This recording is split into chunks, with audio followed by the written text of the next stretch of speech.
Hi, it's Lily. Many of you know me as RT, that's my spiritual name. I am from Brown Bear Herbs. I'm an herbalist and a meditator, and I'm really happy to introduce our new plant meditation club.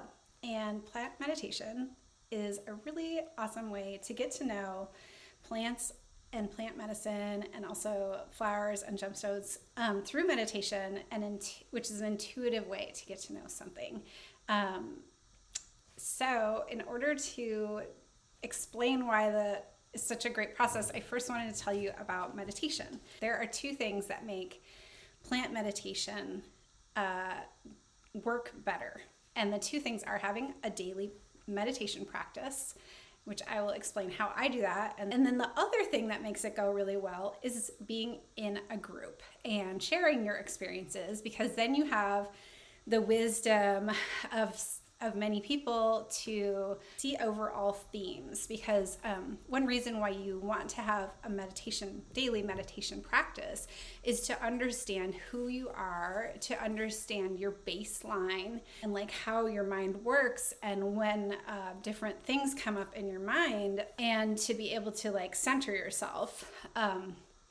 That helps you understand when you're interacting with something that is not yourself. And then, ironically, or amazingly, or interestingly, that leads to the experience of oneness. As we get to know ourselves better, we are better able to distinguish when the experiencing that we're having is coming from an external source, like a tea we're drinking, or a food that we have eaten, or the energy of the person who prepared that food, and their consciousness.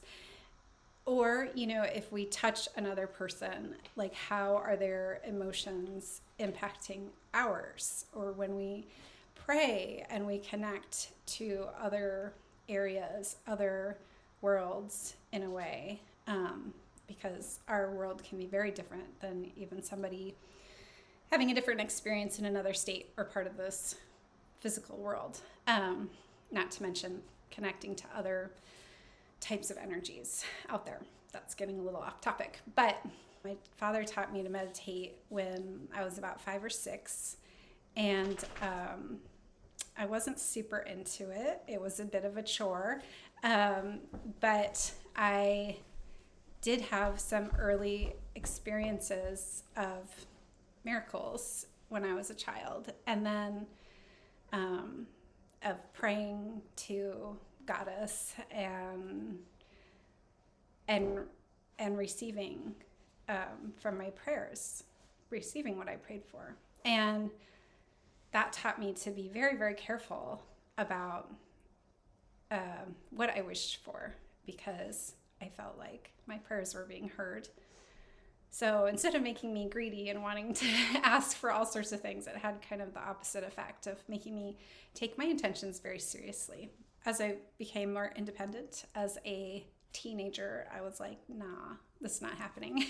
And then later, when I was in college, I was painting a lot and started having some spiritual experiences. And my father asked me if I'd like to go meet a woman named Sri Anandima and receive initiation into a meditation path. And I said yes, and that was unexpected for both of us. But I went and I started meditating, and I was asked to commit to meditating every day, and I did. Except for, as a woman, I do take off my first 4 days of my cycle. And that is a time for my energy to go down, because on my meditation path, I am working on bringing my energy up to my third eye. I recently started my doctorate in Chinese medicine and acupuncture at National University of Natural Medicine in Portland. And they are practicing a meditation focus on the lower dantian, which is around your second chakra. So I've been experimenting with that lately, and that has been helpful. So I would just like to describe a little bit about my meditation practice and my new areas that I'm exploring with the lower dantian, and then just talk about how they both can be useful. And I also think that depending on what meditation technique you use, it does kind of guide your energy. And so I'm wondering, based on what I observed from our first plant meditation club with people using different meditation techniques, if I will see different results, or we will see different results from the different meditation paths, like what kind of information they are receiving. Because I noticed that we just recently did a meditation on Hawthorne. The lower dantian meditators arrived at a much more grounded information right away, and then where they're feeling into the bone layer, which Hawthorne does have help for that. And I didn't know that. It's primarily thought of as a heart herb, both emotionally and physically. And my experience was much more heart-centered. Anyway, so I'm really curious to see how that progresses with like the different ways that people are receiving energy. And it might explain some of the differences between Chinese medicine pathways and Western herbalism and, like Indian Ayurvedic medicine and just, basically health pathways that are more intellectual or upper energy centered focused versus the lower dantian energetic approach of Chinese medicine. So I'm very curious about that. And I look forward to hearing about your plant meditations to get a better feel for that. The meditation technique I've been using for the last 27 years or so involves focusing on the third eye, eyes closed, ideally sitting in a lotus or half lotus position, and hands one on top of each other on your lap, or like this on your knees, and your arms are kind of like stretched out, your spine is erect. And as you breathe in, you're focused on your third eye, and you say like a simple mantra like Om. Can be something else, like if that's triggering or whatever. And then as you breathe out, you're just focusing on your breath. And at the end of it, you count to 1. And then Om 2. And if you lose track of where you're at in the meditation practice, you gently return to the technique. And you can either return to the last number that you remember, or you can start over at 1. And either way, it's okay. The last thing you want to do is be hard on yourself about your meditation practice. I think of this practice as like a good parent, if they see their toddler about to touch a hot stove, instead of like yelling and like causing a lot of distress and alarm and scaring the child, which would lead to tears and maybe not even a change in behavior that anybody would be happy about, like they might just touch the hot stove anyways. A good parent or caregiver can reach in and move the child and redirect them to something that is safe and fun and distracting, and also can be saying, oh, we don't want to touch that, that's hot, it could hurt you. So in a similar way, when your mind gets off track during meditation, you just want to gently redirect to the third eye. And it's that simple. And I feel like the benefits of this practice for me have been, I feel like that is teaching unconditional love, because you're not punishing yourself for this distraction, and you are, so you're learning to basically hold space for yourself instead of reacting negatively or positively towards an emotion that comes up or some thoughts that come up, like let's say you're worried about your bills, or you're interested in a romantic situation, or you are thinking about you're hungry or your knees hurt. Instead of being like, I shouldn't think about that, or that's bad, or that's good, or that is more important, then instead you're just redirecting your focus for that specific amount of time every day. it does help to meditate the same amount of time each time, and it does help to meditate at the same time of day. So, for example, you might choose to get up, take a shower, and meditate for 20 minutes every day, or sunset is also a great time. But creating a consistent habit is a good idea. And I'm filming this on the 1st of January, 2024. And so you have the energy of New Year's resolutions and a quiet day outside. I love that about New Year's, because I feel like there's not many times when we get to start something new when it's quiet out. It's really nice. So think of that peaceful feeling. And, I think what's really going on with New Year's resolutions, there's a lot of Capricorn energy, and that helps with discipline and practicality. And meditation is a very practical experience, and it changes you long term. It changes you on so many levels. It's personal, because you're learning how to be accepting of yourself when you're not focusing on what you plan to focus on.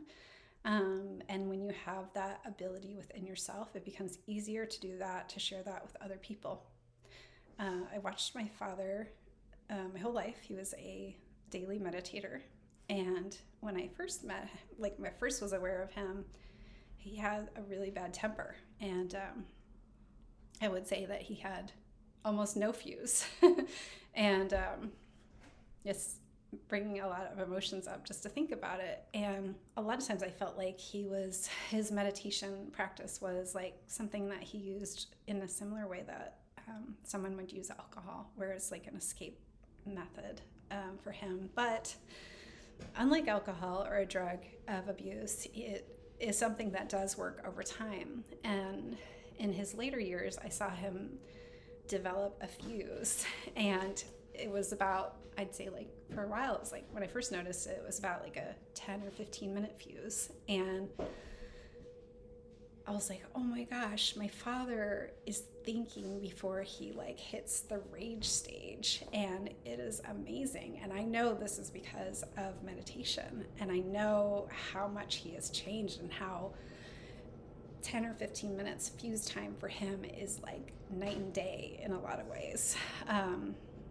And that still wasn't quite good enough for our relationship because I have a hard time with that level of anger. And then later in life, he became actually contemplative. And, I would say something that he didn't agree with, and he was able to have a conversation about it. He was able to listen to my perspective. And then instead of forming a judgment, he would say he needed to think about it. And it's like such a big deal, because now we have a relationship. And before, it was just really hard and traumatic to like be around him. And he's also able, like, in that same way of thinking about like unconditional love, loving yourself and being able to hold space for your feelings. At the time that he became more contemplative, he was also began talking a lot about his childhood, which was filled with abuse. And so what I became aware of is that all this anger that would be directed at myself and the family was really probably a symptom of his childhood abuse, and not feeling like he could talk about it in another way besides angry outbursts. And so it was an inspiration to me to be more brave about talking about things that were upsetting me, because I saw, even though he at sometimes seemed like a broken record, talking about like these abusive experiences at home. And then he was sent to an orphanage when he was 5, even though his parents were still living, and he was abused by the religious leaders at the school, like priests and nuns, mostly nuns. And it became this thing that we heard over and over again. But at the same time as we were hearing his pain over and over again, what we were not hearing was his angry, violent outbursts. And so that was inspirational to me. And now he has dementia, and he is a unique, or not the only person, but certainly a rare presentation of dementia, where I feel like, partly luck, maybe neurological luck, but I feel like it has a lot to do with those years of meditation practice where he's able to sit with the discomfort of his different brain. So instead of reacting angrily and frustrated to what's going on with his brain, and getting mad at other people or getting mad at himself, he's able to say, you know what, I just don't remember right now. And it's hard for me to think about that. But he lets us know he appreciates us, and he seems at peace. I feel very blessed to have seen him meditate for the last 45 or so years. And I also have had those moments in my own life. Sometimes I felt like meditation practice was going really well, and I was having spiritual experiences that were exciting. And then at other times it felt like my head was cloudy. Like for a while I had undiagnosed thyroid problems, and that really muddies things up. It muddies up your blood and your thinking. It makes you dull and apathetic. And at that time I didn't really feel like meditation was helping me, but I did notice that my relationships were improving. So how I was interacting with people emotionally was improving, even though I did not have those spiritual experiences. So I began to think more and more about deficits that we have in different times of life, like physical or mental, emotional, whatever, as and even just like lifestyle changes that happen, or like sometimes you're focused on your child, sometimes you're focused on your work. There's the same amount of energy there. It's just being funneled into different directions. So like if someone becomes blind, they still have the same amount of energy, but they're using it more for like their hearing and their touching and all different things. So I just like to think that whenever we go through like an insult in life, there's still a lot of energy there. It's just presenting itself in different ways. And then I did have a very big head injury in 2014, and at that time my memory was so poor that I would sit to meditate every day, and because I promised as I joined the path that I would do that, and I would sit, and my memory was so poor that I would count to like 1 or 2, and then I would lose track of where I was at in the meditation process, and I would have to start over at 1 or 2. And it was very disheartening at that time, and I had to really reevaluate who I was as a person and what it meant to be in the world if I couldn't think so well, because I was used to being a very good thinker. But I noticed with my meditation practice, which felt like a bit of a charade because I was not feeling like I was meditating, it was that if I did my meditation at the beginning of the day, then my emotions were way easier to regulate, which is a common symptom of concussion, is that your emotions can be challenging and you can be very reactive.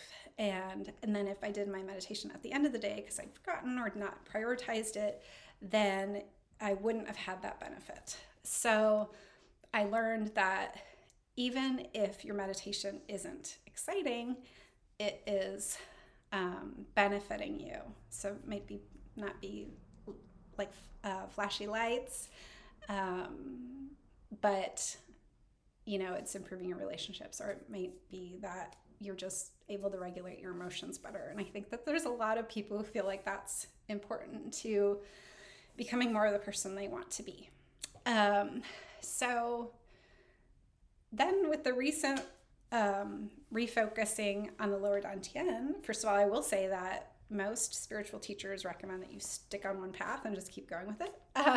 But what I did is that I started taking about 10 minutes of my meditation time and using that lower dantian meditation. And I don't really have a solid teacher for that.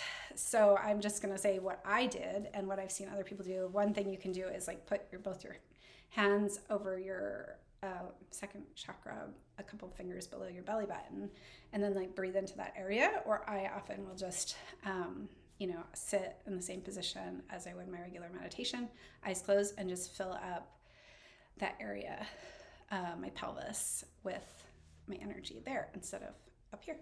I noticed a lot of positive benefit. I felt more grounded. My posture improved. I felt like that had a lot to do with not having as much embodiment in that area of my body. I felt like some digestive health improved too, which was a big deal when I started doing it. I was concerned about some serious health problems, and my signs and symptoms resolved. And I feel like it had a lot to do with that practice of being more in my body in that area. So I liked both. I like to feel fully embodied, and I don't like it when people say that there is a right or wrong way to do it. To me, there are many paths to get to the goal, whether you consider that like harmonious living or enlightenment.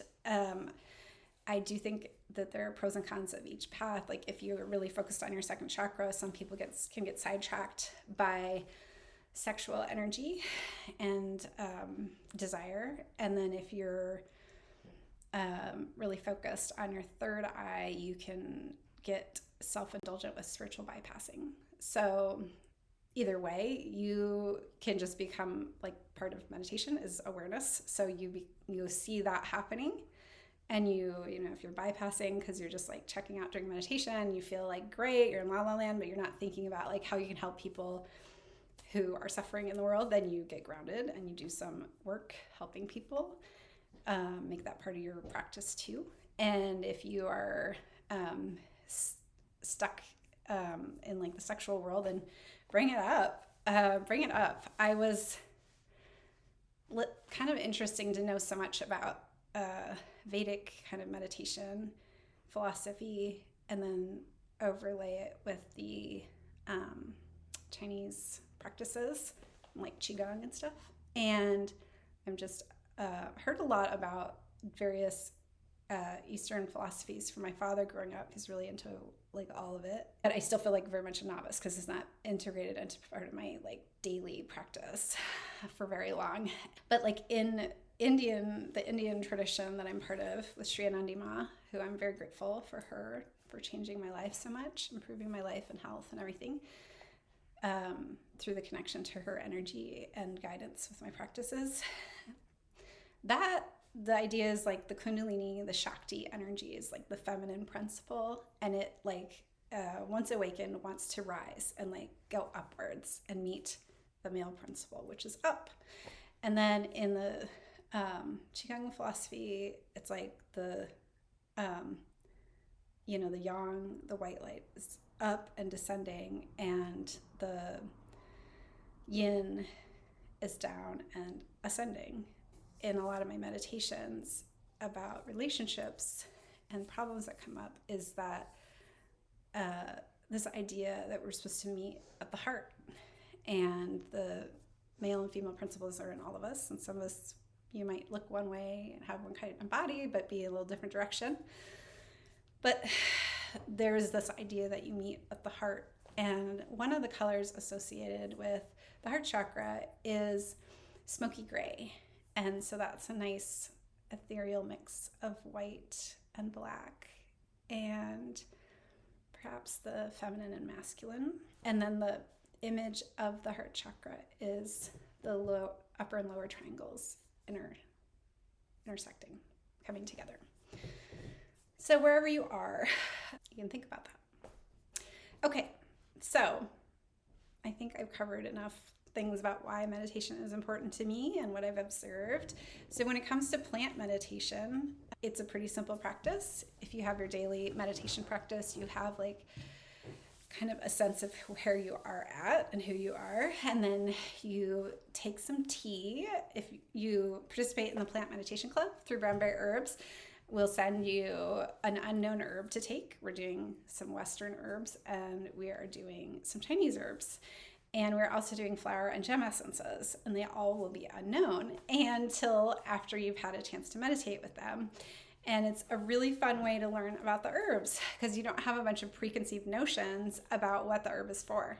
And that's really how I got into herbalism, is that I saw an herb in an herb shop, and there's like 2 words about it on the like little card, which is a useful starting point. And I was just like, there is something going on with this herb and I want to know about it. And so I started researching like in book after book after book, what was going on with this herb, and eventually found that it was a very sacred ceremonial herb, and both grounding and third eye opening, which is how I like to live my lifestyle, is like feet or, pelvis on the ground, and third eye open, and we're like fully embodied. And that herb is uva-ursi, one of my favorites. You can do it as flower essence. That's a fun way to do it. So you make tea. If you get a dry herb in the mail, you would take tea, make a tea out of it, sit for 10 minutes. Right when you start to meditate, that's the sitting part, you would set your intention, and you would say, I usually would say to the plant, I'm interested in learning about what you have to offer and how you like to work with people and me. And I'm also here if you'd like to learn from me, because I think it must be interesting for a plant to connect with someone who can move around in the world and talk and do all sorts of stuff. And then you sit and meditate. You kind of have your baseline practice there, meditation practice, whether it's like upper, lower, or heart, or whatever you got going on. But then you're also just like aware of your body. So you are going to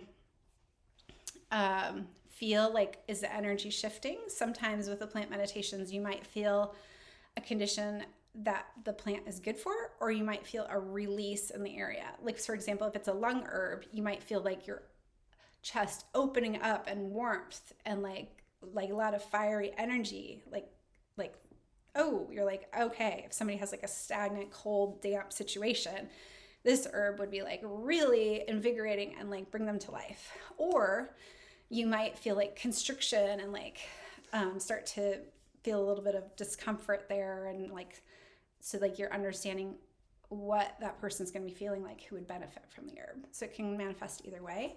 Some things I'm really interested in are how like emotions and spiritual side of things are helped, supported by the plant, because I went to see people feeling like they are at a place where they're not just going from like sick to well, or emotionally distressed to like stable, but feeling like they have a lot of dynamic energy so that they can make change in the world, and that's their own world, and that's also their community.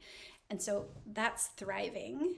And like you look out at Mother Nature and her gifts, and Mother Nature is totally down with thriving. She wants you to thrive. Like, she's not just like, okay, have like a struggling garden patch. Like, no, it's like have a full patch. And the cool thing about herbs, who get their energy from the moonlight, is that kind of the more adversity they have, the better they do. So you don't need to coddle them. They just need to be like in tune with their environment. And, they're just like thriving. Like they adapt to become resilient, and then they thrive. So along those lines, like pay attention to like what emotions or thoughts are coming up. Like, we did a recent Hawthorne meditation and found that a lot of people were having emotions come up that were or situations come up, like remembering a time when they gave a lot emotionally because they were trying to like win someone's heart, and they felt a sense of like acceptance about that, but also like recognizing that they need it to be a two-way thing. Like, they need to feel that coming back at them, or thinking about their creative process and how like it's not perfect, it's a journey to create, and there's like mistakes and corrections and all this stuff, and feeling a sense of like acceptance and kind of appreciating that process. So both an awareness of flaws and like energetic imbalances, I would say, in like the way that we express ourselves in the world, and then an appreciation of the beauty of that. And it was really sweet to hear those different ways that expressed each other, and just like just the general information from the Hawthorne about like, you're giving, you want to give, but you also have to like fill up. So how do you fill up? And one of the ways you can fill up is through meditation. A lot of times I've had songs come to my head that where the plant was trying to like help me. Like I used to feel like insecure about my appearance, and like a Blondie song came through my head, like, tonight, your hair is beautiful. I was like, and that's a kind of a private thing for me that I wouldn't talk much about because I was raised, I was not even allowed to look in the mirror. So I couldn't definitely not be thinking about how I looked. But anyways, so the plants can be playful or serious. I've had other plants be like, we're just going to break your heart before your father gets a chance to do it for you. Okay, I can see that pattern a little bit more clearly. So then after the 10 minutes of observation, you want to take some time to like maybe write some notes down, do some sketching. You could do an audio recording if you're by yourself, and then share with the group. Or go online to our community blog and share on the post that's about the plant with the reveal date that matches the one that you were mailed. And then you want to sit and do that process again, 10 minutes, where you just like are doing your meditation technique and you're feeling the herbs and you're feeling like what's coming up in your mind, and non-judgmental. And then share that with the group. And it was really cool because in the Hawthorne meditation, like I said earlier, the bone layer came up and teeth. And I'd never heard that before with Hawthorne. And I don't know if that's in the books that I have either.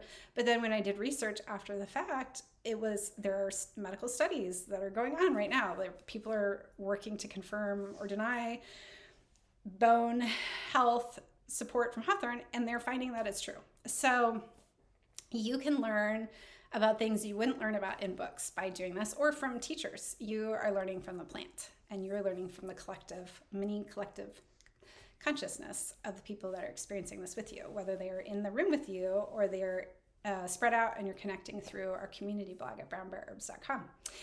So that's how you do it. And then if you are doing the flower gem essence, you can do the same thing where instead of making tea, you put a few drops into a cup of water and sip it and meditate 10 minutes, and then document or share, and then repeat.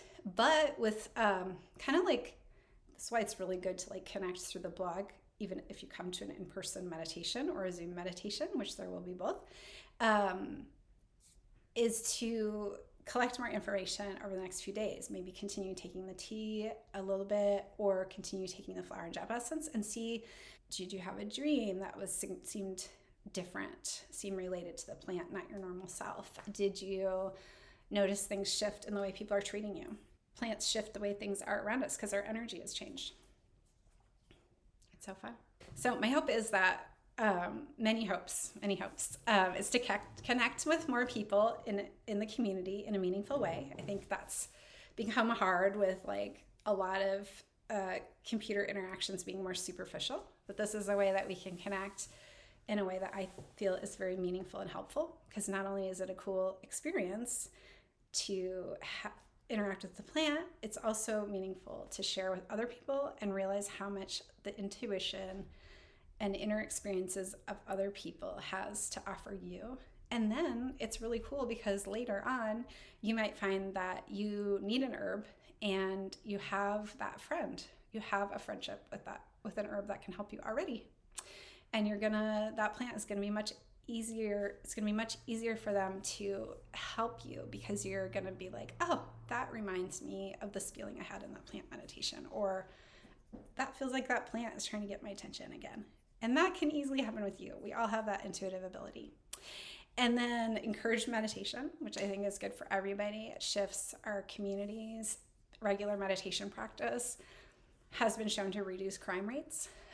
They did a study quite a while ago where a bunch of meditators came into, I think that was the DC area, and they did meditations, and they brought the summer crime rates down to the winter level.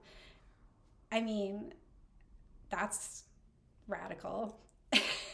Like, sit there and do nothing and see how it changes the world. I think there's room for both. I think there's room for like throwing bricks and meditating. That's how I feel about it.